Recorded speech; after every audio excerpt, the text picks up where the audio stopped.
पंछी बोला, 4 पहर। पुराने समय की बात है। एक राजा था। वह बड़ा समझदार था और हर नई बात को जानने को इच्छुक रहता था। उसकी महल के आंगन में एक बकोली का पेड़ था। रात को रोज नियम से एक पक्षी उस पेड़ पर आकर बैठता और रात की चारों पहरों के लिए अलग अलग 4 तरह की बातें कहा करता। पहले पहर में कहता, किस मुख दूध पिलाऊं, किस मुख दूध पिलाऊं।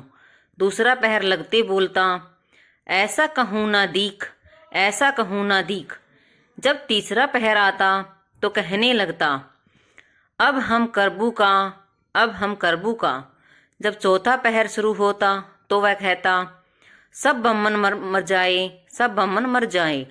राजा रोज रात को जागकर पक्षी के मुख से चारों पहरों की 4 अलग अलग बातें सुनता, सोचता पक्षी क्या कहता, पर उसकी समझ में कुछ न आता।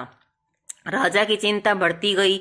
जब वह उसका अर्थ निकालने में असफल रहा तो हार कर उसने अपने पुरोहित को बुलाया और उसे सब हाल सुनाया और उससे पक्षी के प्रश्नों का उत्तर पूछा। पुरोहित भी एक साथ उत्तर नहीं दे सका। उसने कुछ समय की मोहलत मांगी और चिंतित होकर घर चला गया। उसकी सिर में राजा की पूछी गई 4 बातें बराबर चक्कर काटती रही। वह बहुत तेरा सोचता रहा पर उसे कोई जवाब न सूझता। अपने पति को हैरान देखकर ब्राह्मणी ने पूछा, तुम इतने परेशान क्यों दिखते हो?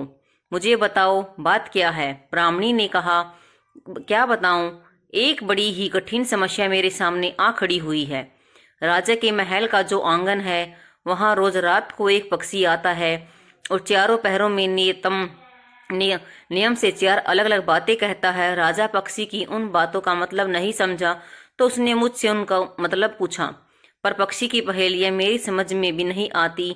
राजा को जाकर क्या जवाब दूं? बस इसी उधेड़ बुन में हूँ। ब्राह्मणी बोली, पक्षी कहता क्या है, जरा मुझे भी सुनाओ। ब्राह्मणी ने चारों पहरों की 4 बातें कह सुनाई। सुनकर ब्राह्मणी बोली, वाह, यह कौन कठिन बात है, इसका उत्तर तो मैं दे सकती हूँ, चिंता मत करो। जाओ राजा से जाकर कह दो कि पक्षी की बातों का मतलब मैं बताऊंगी। ब्राह्मणी राजा के महल में गया और बोला, महाराज, आप जो पक्षी के प्रश्नों के उत्तर जानना चाहते हैं उनका मेरी स्त्री बता सकती है। पुरोहित की बात सुनकर राजा ने उसकी स्त्री को बुलाने के लिए एक पालकी भेजी। ब्राह्मणी आ गई। राजा रानी ने उसे आदर से बिठाया। रात हुई तो पहले पहर पक्षी बोला, किस मुख दूध पिलाऊं, किस मुख दूध पिलाऊं। राजा ने कहा, पंडितानी, सुन रही हो पक्षी क्या बोलता है? वह बोली, हाँ महाराज, सुन रही हूँ। वह अधकट बात कहता है। राजा ने पूछा, अधकट बात कैसी? पंडितानी ने उत्तर दिया, राजन सुनो, पूरी बात इस प्रकार है। लंका में रावण भयो 20 भुजा 10 शीस, माताओं की जा कहे, किस मुख दूध पिलाऊं, किस मुख दूध पिलाऊं। तो लंका में रावण ने जन्म लिया है, उसकी 20 भुजाएं हैं और 10 शीस हैं। उसकी माता कहती है कि उसे उसके कौन से मुख से दूध पिलाऊं। राजा बोला, बहुत ठीक, बहुत ठीक, तुमने सही अर्थ लगा लिया। दूसरा पहर हुआ तो पक्षी कहने लगा, ऐसो कहूं ना दीख, ऐसो कहूं ना दीख। राजा बोला, पंडितानी, इसका क्या अर्थ है? पंडितानी ने समझाया, महाराज सुनो, पक्षी बोलता है, घर जब नवदीप बना चिंता को आदमी, ऐसो कहूं ना दीख, ऐसो कहूं ना दीख। चारों दिशा सारी पृथ्वी नवखंड सभी छान डालो पर बिना चिंता का आदमी नहीं मिलेगा।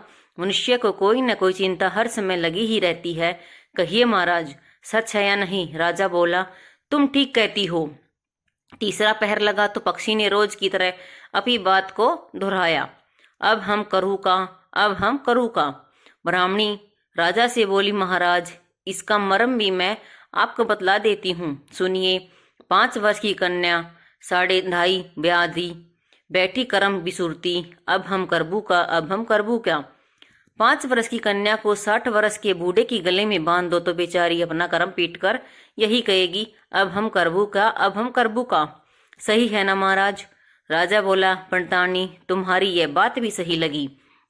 चौथा पहर हुआ तो पक्षी ने चोंच खोली, सब बम्मन मर जाएं, सब बम्मन मर जाएं। तभी राज ने ब्राह्मणी से कहा, सुनो पंडितानी, पक्षी जो कुछ कह रहा है क्या वह उचित है? ब्राह्मणी मुस्काई और कहने लगी, महाराज, मैंने पहले ही कहा है कि पक्षी अधकट बात कहता है। वह तो ऐसे सब ब्राह्मणों के मरने की बात कहता है। विषासंगत जो करे, सुरा मांस जो खाए, बिना सपरे भोजन करे, वे सब बम्मन मर जाए। वे सब ब्राह्मण मर जाए। जो ब्राह्मणी वैश्य की संगति करते हैं, सुरा और मांस का सेवन करते हैं और बिना स्नान किए भोजन करते हैं, ऐसे सब ब्राह्मणों का मर जाना ही उचित है। जब बोलिए पक्षी का कहना ठीक है या नहीं, राजा ने कहा, तुम्हारी चारों बातें मामन तोला पावरती ठीक लगी, तुम्हारी बुद्धि धन्य है। राजा रानी ने उसको बढ़िया कपड़े और गहने देकर मान सम्मान से विदा किया। अब पुरोहित का आदर भी राज दरबार में पहले से अधिक बढ़ गया। धन्यवाद।